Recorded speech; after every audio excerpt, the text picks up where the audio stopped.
Welcome to At Your Service, the U.S. Army Finance and Comptroller podcast, the podcast for financial management professionals by financial management professionals. Our guests today are Ms. Kimberly Scott, Director of Workforce Development and Training for ASA FM&C, and Mr. Thomas Constable, Director of Defense Programs at Syracuse University. Now, today we're going to talk about the Syracuse Defense Comptrollership Program, a master's degree program offered to U.S. Army finance and comptroller professionals through Syracuse University's Whitman School of Management. Welcome to both of you. Thank you for joining us today. Thank you. Good morning. Glad to be here. Very nice to see both of you. Ms. Scott, I'd like to start with you. For the Army finance and comptroller community, what exactly does this program through Syracuse provide for us? The DCP, we call it DCP, the acronym. DCP graduates earn a Syracuse University Master of Business Administration with a concentration in business analytics and an Executive Master of Public Administration. And also they achieve one of the industry-recognized professional credentials like a CDFM, Certified Defense Financial Management Certificate. Oh, fantastic. Now, who is eligible for this program? Currently accepting applications for 2026 cohort, which runs from May 2025 through 2026. Eligible candidates are from the GS11 through GS14 grade with a valid secret clearance and have an undergrad GPA of 2.5. They also need to achieve a minimum GMAT score of 500 or 304 for GRE. 3 years federal government service, and a total, 3 years financial management government service, and a total of 5 years government service is required for applicants. Okay, now, next year, this coming year, compared to past, is the GMAT waiverable, or is it something that is still needed? We're offering as a pilot this year a GMAT GRE waiver for applicants who have earned a cumulative GPA of 3.0 or better, and a successful completion of a bachelor's degree either in engineering, mathematics, business administration, finance, economics, or accounting. Our aim is to just make the application process a little easier. That said, we encourage applicants to begin gathering their documentation early in order to meet the submission deadline of October 28th. So for those brainy students who got the 3.0 or better, then we can do something about the GMAT is what we're saying. Correct. Okay. Yes. Now, how is the program itself, though, paid for by the student?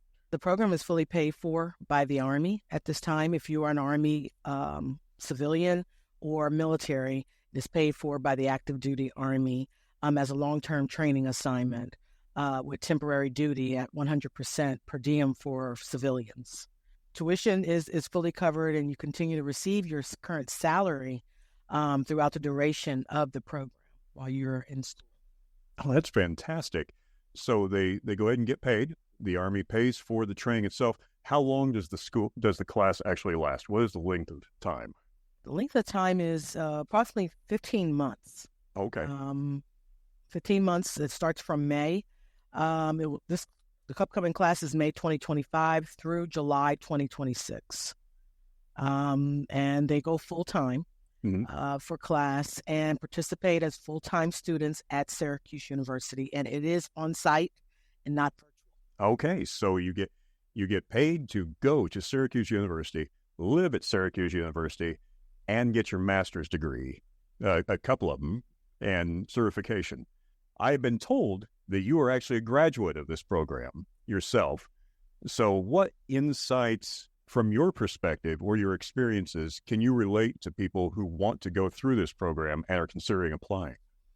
I think it was extremely beneficial to me in terms of meeting fellow Army coworkers, in a sense, in the financial expanding my knowledge in financial management. And also really learning relationships on networking and through the group design that they had, learning how to be a senior leader, the leadership skills. You pick it up through your classmates and through the camaraderie of your classmates. If you were not one to speak in front of people. You will learn that at Syracuse because they stress that on how to get up and present yourself and in a leadership role and to learn what's going on in the current economic environment and financial environment in government and in private industry. You learn that. So I think that was the most beneficial part of going to Syracuse for me and the alumni. Yeah. Now, throughout your career then, since you went to Syracuse, has this helped your career in the financial community, in the financial comptroller community since then? I think it has. Initially, when I first graduated, I feel I was young when I went, and I felt the maturity of when I came back and taking on more responsibility because of the workload that you do. It is not an easy program. It is a heavy workload. And so given that you survive, in a sense, you make it through, you feel that you have that confidence that you can take on more responsibility in your job. And so I thought that was extremely beneficial. Whether I knew that at the time, I know it now. Looking back, that the added responsibility has helped me progress on in my career. Oh, that's fantastic. Now, how many slots are there open for this program? For civilians, there are 10 slots open per year for civilians to attend that are for Army. However, there are additional slots from other agencies. If other defense agencies would like to go, those are additional slots that are available. 10 slots from my office at the Army pays for. That sounds like a fantastic program on your end. Now, let me do a quick turn over here. Of course, thank you for being patient with us, Mr. Constable. Appreciate your time today on the part of Syracuse University. What does this education actually entail? What is Syracuse University providing for this program? Yes, thanks. And thanks again for having me on. I will say I'm listening to Ms. Scott speak and bringing back good memories from my days as a student as well. And to say that the students stay busy is an understatement. So I wouldn't be doing my duty to the university if I didn't point out that the students are getting not just an MBA, not just a Master's in Public Administration, but they're getting their public administration degree from the first and #1 public affairs school in the country, and that is the Maxwell School at Syracuse. And here down at Whitman, we are just on a tear to increase our rankings. And if you look recently, we were ranked number 40 overall by U.S. News and World Reports. That's a pretty great degree. Our graduate degree has ranked as high as 21st by the Princeton Review this year. So I will say the students are getting really solid education, quality and quantity. So I say quantity, what does the education look like? So as Kimberly said, they arrive in May and they hit the ground running. We do about a week of orientation just to get everybody's family oriented with the area, make sure everybody understands what the expectations are going through the course. We run a quick math boot camp and that sort of thing, just to refresh skills that they may have lost during the deployments and on the job in the Army or wherever they work. And then week 2, they're in class full-time, and full-time over the summer means 8 to 4:30, they're in a classroom.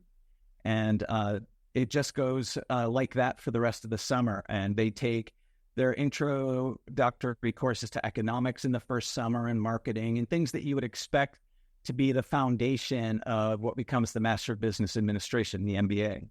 One thing I want to point out, though, is it's not just an MBA. This is a STEM degree.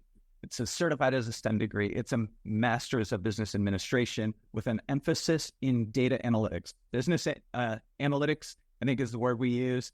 But again, the amount of hours spent doing advanced analytic techniques for the MBA qualify them for that the STEM certification. So they do that, but they also, in their first summer, they study what we call public administration and democracy. And for a lot of the students, that's a first look, especially if they've been doing more execution roles or accounting roles in finance across the Army. This is the first class they see from the Maxwell School that's asked them to think outside the box in terms of very strategic thinking about the role of democracy in today's society, their role within the democracy. And there are no single right answers to almost anything in these classes, which some just think is great and some don't like at all. but they also understand by the end of the first summer just how much reading and writing is involved in graduate school. So that's just the first summer. And then they sort of hit stride in the fall, and they start looking at, fundamentals of policy analysis and financial accounting and accounting analytics. So they're getting right brain, left brain the whole time while they're here, because our goal isn't just to produce budget officers. Ms. Scott will tell you, if you need a budget officer, you could probably get one out of Fort Jackson in, I'm guessing, 15 weeks and put them on the job and they can get started.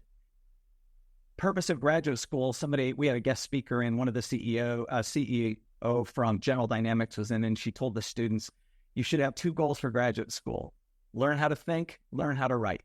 So if you're good at either of those things, great, you'll get better. If you've got a weak spot in those things, then you'll learn them and then you'll get better.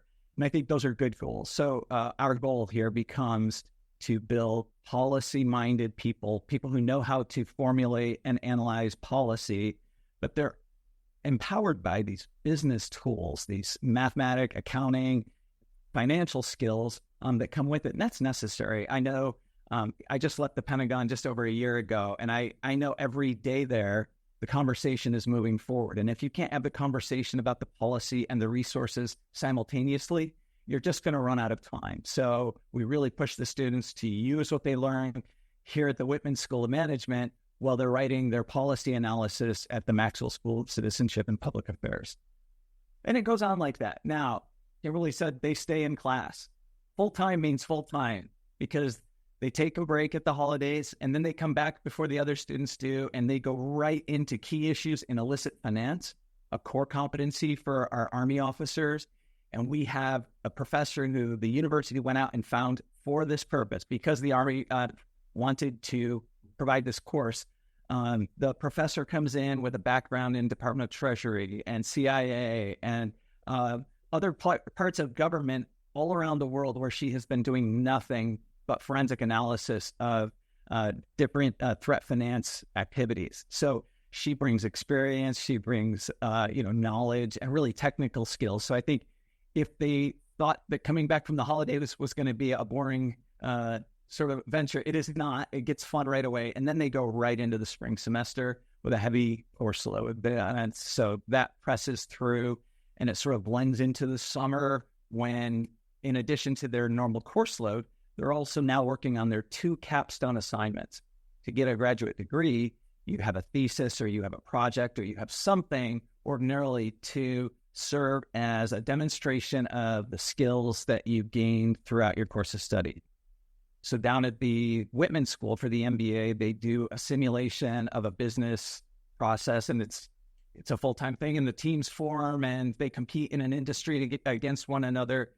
Meanwhile, they're also looking at significant issues in the DoD, and they're going to take one of those issues, and as a part of their capstone for their Masters of Public Administration, they're going to go through the policy analysis and development steps to identify the problem, formulate rather courses of action or recommendations to be made. But then they also have to do the pragmatic things. Who are you going to brief this to? What is your desired outcome? What are the likely detractors from your proposed solutions?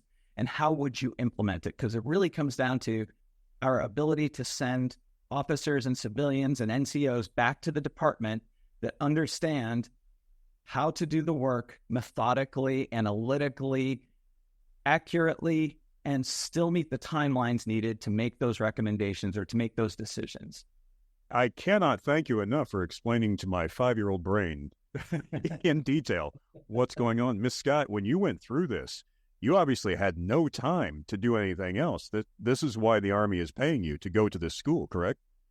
Correct. I used it as my job. It was my job. Like, I went to work 40 hours a week, just like employment, even though class may only be 15, I might be in class for 2 hours a day, 2 or 3 hours, but you have projects. So I took it as a job. And if you look at it in that respect, that it is your job, that's why you're here. Success. We very rarely have students that fail out of this program because the maturity is there. It's not like going to being a freshman as an undergrad and you're new to college and things like that. So that quickly comes back into play when they realize, hey, I'm here. This is my job students usually buckle down and they start doing what they're supposed to do. I know, just an alibi to what Tom said, I forgot to mention, I was only talking about civilians earlier. There's a different timeline for the application process for military, but that timeline has passed. They were due the end of July for officers and enlisted soldiers to apply. So that's why I didn't mention it earlier, because the application process is still open for civilians. But there are approximately 15 to 20 military who are in each class also, a mixture of enlisted and officer. And that will most likely come around about the same time frame next year then for the applications for military. The application opens up at the same time. However, military application suspense is the end of July, where civilian application suspense is October. Now, because they require a little more paperwork. Now, this is a full PCS move for this time period, correct? Yes, for military, yes, it is. Right. For civilians, it is long-term TDY. Oh, okay. Now, sir, when we're talking about staying at Syracuse, because we're talking this is a full-time job, what is the housing like for these students there at Syracuse? So Syracuse is a great area. There are plenty of places to choose from to live. So students arrive in time to seek housing. Some choose to live in apartments and apartment complexes, and they got maybe high school kids back home, so they decided to go ahead and do an unaccompanied tour here. Others, I think in this case I can say with the current cohort, I say most have their families here with them. So they're renting houses, they're renting apartments, townhouses. Some choose to live downtown. It seems the single ones want to live down on Armory Square where the action is, and it's, bustling and convenient. And then many just live out in the suburbs along with the rest of the staff and faculty of the university and the people that work here. We have an influx of people into Syracuse right now because Micron Corporation scored big in the CHIPS Act, and we have a very close partnership with Micron. But as they're growing their headquarters here in Syracuse, more housing is going up and more opportunities will be there for students to have even a wider selection of housing in the future. But let me, if it's all right, let me divert there because now you're speaking to outside the classroom. Mm-hmm. We get a lot of questions as the cohorts identified from the families. So what we did last year and we'll continue going forward is we have information sessions online. We say, bring your spouses, bring your kids, let them ask their questions because remember, our DCP families are, playing on the local sports teams, in the local bands. They're skiing on the local ski slopes in the winter. They're, enjoying the lakes during the summer. So this is life for them. And I recall as a student myself, I had 2 small children. It was such a great experience for the kids and for the family to be here. We were busy, but they were in good shape. We had a nice place to live, safe, secure, convenient, all of those things that you want. And also a nice community in which, my wife and my kids could enjoy while I was studying feverishly in a booth at Wegmans or in a study room at Maxwell or wherever we found ourselves. Yeah, it definitely seems like it's nonstop once you get there and get going for everybody. It is, but the reality is there are plenty of breaks. Ms. Scott just gave the perfect strategy for DCP. So anybody thinking of applying, all you have to do is put in your normal work week. If you put in that 40 hours a week between classes, study time, reading and writing time, you're going to do great here. And that's it. And that leaves a lot of weekend time, a lot of extended weekend time. There are fall and spring breaks that happen while they're here. Some people take leave and leave the area. Others just stay here and enjoy the area. Occasionally, somebody might use the time to get ahead, but not usually that. And what they'll ordinarily do is really enjoy the fact that there is some downtime. I don't think anybody looking for a break wants to consider DCP seriously because it's far from a break. However, if you want something different for a while in a place that you and your family can enjoy, I think it's a great opportunity for anybody who thinks they might be interested. That you get paid to get something that will last for the rest of your life that way. Well, I always say, Bradley, it's amazing because the Army paid for my degree and then went on to pay me for having the degree. And I thought that was very nice of them. There you go. Not a lot of employers do what we do, and the university knows that and it really appreciates, the business that we do at the department to get students through, because we know that they're coming from a very well-supported environment in the Army, and we know that when they get here, we have continued that support to them, and that they are always just one step away from that whole network of support that they left, back in the Pentagon or in their headquarters where they left. On that note, Ms. Scott, we'll go back to what is the actual deadline now for the civilians to apply for this program? It is October 28th. If they get it in by midnight on the 28th, are we good? If they get it by midnight, yes, we'll accept it. We'll accept it.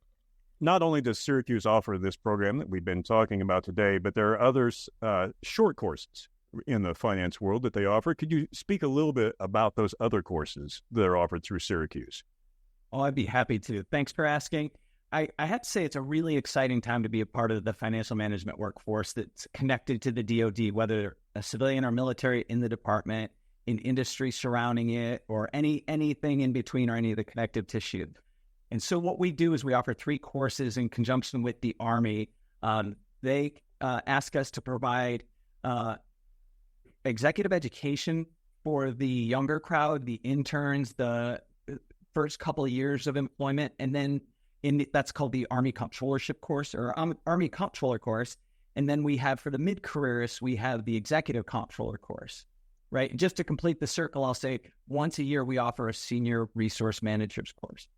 So the beauty of these is, the beauty of our business is that it's very simple. It's one conversation, right? We talk about how requirements are developed and how those requirements over processes and time become a resource solution that's executed by financial managers and then audited by financial managers. And it's really a great story. So when we go back to the Army Comptroller course, that younger crowd that hasn't seen it all, we start by showing them what the resource environment is all about, how the cost of fuel on the other side of the world might have to do with the defense budget next year, how the cost of labor in the country is directly related to their ability to build readiness or to modernize the force. All of these things we talk about right before we get started. And then we go through the process. And as I go through for the Army and the Executive Comptroller course, a very similar dialogue, but think about the room full of interns and the questions and their ability to contribute. It's very low. So it's a lot of lecture, a lot of back and forth and exercise, and we do team exercise and whatnot. Then when they come back for the ECC years later, they have very similar conversations, same topics. Now they're looking at it from a managerial perspective, from a perspective that brings the experience that they've gained over the couple of years, the intervening years. And it's a much more rich conversation, and the questions are much harder from them, and they cause us to go back into the books. The way I like to lead the conversation throughout the 2 weeks that these are offered virtually is by looking at the artifacts of the budget. What does the national security strategy look like and the national defense strategy look like, all the way up until it becomes programming and planning guidance in the building. And then the database is built. What is the process in the staff to put all of these pieces together to formulate what eventually comes a president's budget request? We spend a day just hunting through the president's budget request to make sure we understand how it's built, what the data elements in those books mean, that sort of thing. And understanding that artifact is a pretty advanced set of skills. So the next thing we look at is, okay, you've sent your request across town to the Congress. What happens next? And we go through that process in just about half a day. But because then what we want to look at is, let's look at the appropriations bills. Let's look at a continuing resolution and what that means. Let's look at the Authorization Act. When the NDAA comes out, what does it say and why do we care? So we look at all of those artifacts and all of those processes behind them. And if you can have a conversation about that timeline and that continuum of resource requirement to satisfying an audit, and you can talk about the different steps, processes, and skills at each level of that, I think Army has done, by assembling these classes, a really sharp job of assembling talent management process that really helps them to have better conversations when they begin, as they're going through. And then even for the executives, I'll always do a lunchtime piece just for those who are interested maybe in competing for a senior executive service or for a senior supervisory 15 position in the department, what skills they might want to add before they go for those things, or help them, assess their resumes, that sort of thing. So those are the courses. They're really extremely helpful. We put hundreds through every year, courtesy of Army, ASAFM&C, and ACMA. And I will say we get feedback because I hear from former students every single day. My day started today, answering a question for somebody who is having a hard time making numbers work out. And I'm happy to do that because, as I always tell Ms. Scott, I have more time than you do. I've worked for those jobs. I have more time than you do. Last thing I want to tell you about is the Senior Resource Management course. What we try to do there is we pull out all the stops and we get the senior leaders. If we can get Ms. Spangler or we can get General Chamberlain to come in and give the class an overview from their perspective, priceless. Right? And it's an opportunity most people just aren't going to get unless they work in ASA, FMNC. And then we try to bring in people from the outside. We have a resident here, a former comptroller who's now a full-time professor at Syracuse University. He comes in and he was the Secretary of the Navy and he was the director of NASA. He has stories and the students love to listen to them. So he talks. We have a former director of an agency, a defense agency, and he'll talk. And it just really sparks much bigger conversations, very different from the ACC or the ECC. It's where we're talking about where the funding and the policy come together, the decisions are made. Maybe in some cases it's looking forensically at decisions that were made and how and why from the people that were in the room to make those decisions. So it's an exciting week. It's a 1 week. That one fills up fast, I will tell you, and Kimberly will put out an announcement when the time comes for that. And we look forward to that.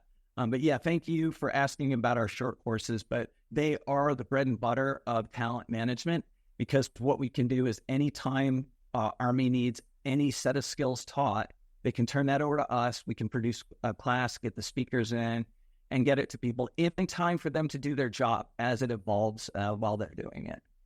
If you would like to apply or just need more information about the Defense Comptrollership program, you can find it on the FMNC website at www.asafm.army.mil. Links will also be provided in the description of this podcast. I want to thank you both for your time today. This has been a fantastic conversation. This has been the U.S. Army Finance and Comptroller podcast. Follow us for more great interviews, news, and events happening in your Army Finance and Comptroller community, and follow us wherever you get your podcasts.